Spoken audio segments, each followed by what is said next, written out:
A rescue cat in a senior living facility has pressed the elevator call button exactly 249 times. She presses it.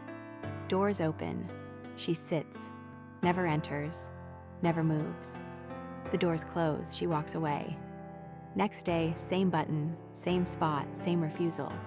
Staff carried her inside the elevator.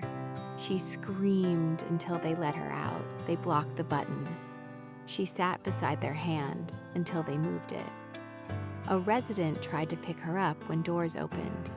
She went limp, dead weight, would not cross the threshold. The button has a worn spot shaped exactly like her paw. Then, maintenance found the intake paperwork.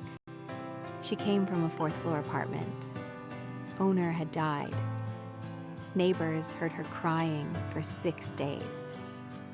When they finally got inside, she was pressing the elevator button over and over, trying to make it bring him back. She never learned that pressing it would not make the doors open to him. She does not understand elevators. She understands that the last time she saw him, he went through those doors.